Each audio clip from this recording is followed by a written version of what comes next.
தலைமை தேர்தல் அதிகாரிகளுக்கு வணக்கம். ஐயா, மக்கள் வரி பணத்தை கொண்டு நம்ம தேர்தல் நடத்திருக்கீங்க. தேர்தல் நடத்திருக்கீங்கன்னா அதிகாரிகளுக்கு மட்டும் அது இல்லை, பொதுமக்களாகி எங்களுக்கும் அது பொறுப்புணர்வு உண்டு.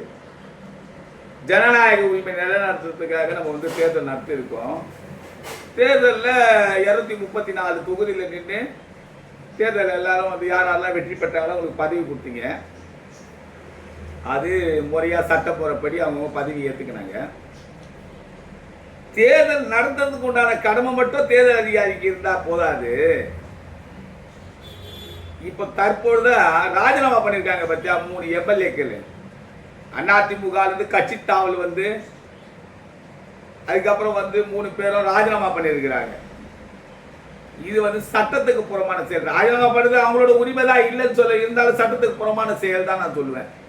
யாரோட மக்கள் வரி பணங்க வீணடிக்குது? 2 மாசம் கூட ஆகல தேர்தல் முடிஞ்சு, கல்யாண திருவிழா முடிஞ்சு கல்யாணம் பண்ணிக்கிட்ட தம்பதியினர் அப்பவே 2 மாசத்துல டைவர்ஸ் வாங்கிட்டு போன கதையா இருக்குது இவங்க பண்ற வேலை.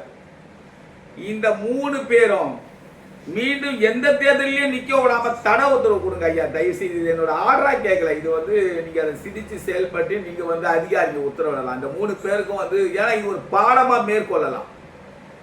அப்பதான் மக்கள் வரி பணம் வீணடிக்கப்படாம இருக்கும். இந்த 3 பேருக்கும் தடை உத்தரவு கொடுக்கணும். யாருமே இந்த 3 பேரும் மீண்டும் எந்த தேர்தலையுமே நிக்க முடியாத அளவுக்கு தடை உத்தரவு கொடுக்கணும்.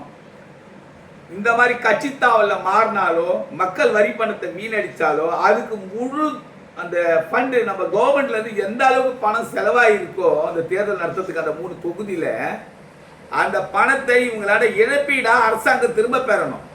அப்பதான் இவங்களுக்குலாம் பயம் வரும். நம்ம மக்கள் கஷ்டப்பட்டு மக்கள் வரி பணம் கட்டுவாங்க, அந்த வரி பணத்தில் அரசாங்கம் இயங்குதுன்னு தெரியாது. மக்கள் பிரதிநிதியாகிய எம்எல்ஏக்கு, member of the legislative assembly அப்படின்னு சொன்னா சட்டமன்றத்தில் போய் ஆக்ட் எனாக்ட் பண்ணக்கூடிய பவர் உள்ள அவங்களுக்கு மக்கள் வரி பணத்தை வீணடிக்கிறாங்களே, அப்போ அவங்க அந்த மாதிரி எம்எல்ஏக்கள்லாம் மீண்டும் தேர்தலில் எந்த தேர்தலையும் சந்திக்கிறாங்க. எம்எல்ஏ வார்டு மெம்பர் கூட அந்த மாதிரி ராஜினாமா பண்ணான்னு சொன்னா எந்த எலெக்ஷன்லயும் அவங்க நிக்க விடாத அளவுக்கு தடை பண்ணணும். 1. 2வது, அந்த தொகுதியில எந்த அளவுக்கு செலவாயிருக்கோ அரசாங்க பணம் அந்த முழுமையான தொகையை இரட்டிப்பு 2 மடங்கா அவங்களால வசூல் பண்ணுங்க. அந்த எம்எல்ஏ கிட்ட இருந்து யார் ராஜினாமா பண்ணாங்களோ எம்எல்ஏ கிட்ட வசூல் பண்ணுங்க.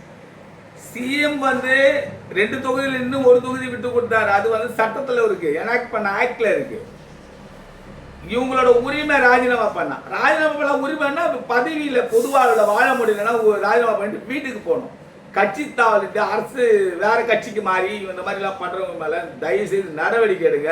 இனி அந்த மாதிரி யாரும் அரசாங்க பணத்தையோ மக்கள் வரி பணத்தையோ வீணடிக்காம தடை செய்யுங்க தயவு செய்து. நன்றி, வணக்கம்.